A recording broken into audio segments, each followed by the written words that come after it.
Quand on parle de visite domiciliaire, on ne parle pas d'un détail administratif, on parle de l'inviolabilité du domicile, un principe sacré, ancré dans notre Constitution, dans notre histoire. On parle du droit, pour chaque famille, chaque individu, de se sentir en sécurité chez soi, sans craindre que la porte ne se fasse enfoncer au petit matin pour des raisons qui relèvent davantage de la suspicion que de la menace avérée. Pourtant, aujourd'hui, un avant-projet de loi menace ces principes. Sous couvert d'efficacité, il propose d'autoriser l'Office des étrangers à pénétrer dans des domiciles privés sans le consentement des occupants. On nous dit que c'est une mesure de dernier recours, ciblant ceux qui représentent une menace pour l'ordre public. Mais quand on lit le texte, quand on écoute les avis des experts, une question s'impose. Où est la preuve que cette mesure est nécessaire?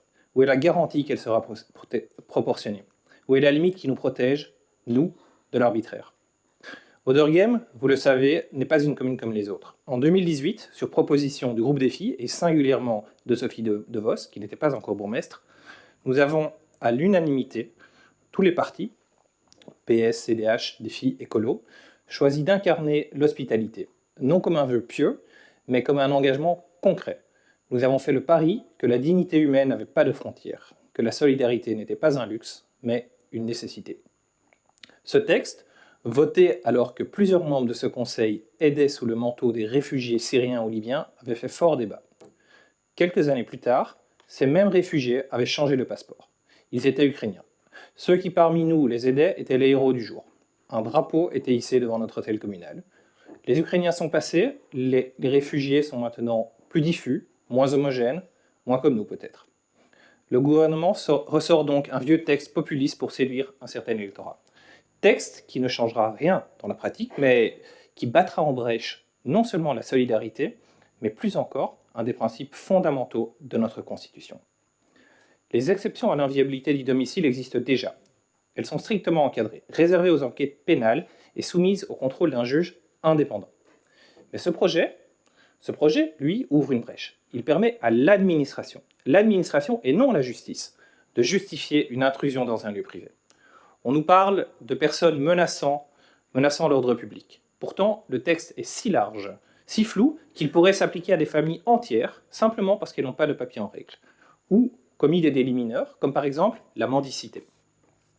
Myria, le Centre fédéral de migration et le Conseil d'État ont pointé du doigt le manque de nécessité et de proportionnalité de ce texte. Quand des institutions aussi sérieuses s'inquiètent, nous avons le devoir d'écouter. Et puis, il y a cette question lancinante. À quoi bon? L'administration dispose déjà d'outils pour éloigner les personnes représentant une réelle menace. Alors pourquoi ajouter cette mesure si ce n'est pour envoyer un signal? Un signal à ceux qui, déjà, hésitent à tendre la main à un étranger. Un signal à ceux qui pensent que la sécurité se mesure au nombre de portes enfoncées, devant les caméras si possible, plutôt qu'à la confiance entre citoyens et les institutions. Nous ne sommes pas naïfs.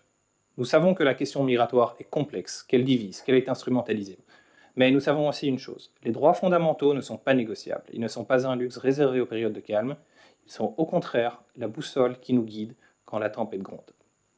En 2018, ce Conseil a donc voté à l'unanimité pour faire d'Auderghem une commune hospitalière. Ce n'était pas un geste symbolique, c'était un engagement très concret. Cet engagement s'est poursuivi avec l'accueil des Ukrainiens en 2022, et aujourd'hui, cet engagement est mis à l'épreuve. Si nous acceptons que l'administration puisse entrer chez les gens sans leur accord, simplement parce qu'ils sont en situation irrégulière, quel message envoyons-vous? Je vous le demande. Envoyons-nous le message que la dignité a une date de péremption, une couleur de passeport, que les droits s'arrêtent aux frontières administratives? Nous ne pouvons pas l'accepter, pas ici, pas à Auderghem. Alors notre groupe est bien sûr pour la sécurité. Nous sommes pour une sécurité juste, efficace et respectueuse des droits. Alors oui, il faut lutter contre ceux qui menacent l'ordre public, mais il faut le faire avec les outils qui fonctionnent, sans sacrifier nos principes. Renforçons les moyens de l'Office des étrangers pour qu'ils puissent traiter les dossiers à temps, ou ceux de fait d'asile, pour qu'ils puissent accueillir dignement les réfugiés plutôt que de les laisser errer dans les rues de Bruxelles. Garantissons un vrai contrôle judiciaire avec des juges formés et indépendants, capables d'évaluer chaque cas avec rigueur. Alors cette motion que notre groupe dépose, mes chers collègues, ce n'est pas un rejet, c'est un appel. Un appel au gouvernement fédéral pour qu'il écoute les avertissements de Myria, du Conseil d'État, des juges, de la société civile. Un appel aux autres communes pour qu'elles se joignent à nous, comme elles l'ont fait sur d'autres sujets, pour défendre une Belgique respectueuse des droits. Je terminerai par une citation de Victor Hugo qui disait « La loi, dans un grand État, doit être une muraille de bronze inébranlable, infranchissable, qui protège tous les citoyens sans exception. » Et aujourd'hui, cette muraille est menacée, c'est notre devoir de la défendre. Je vous remercie.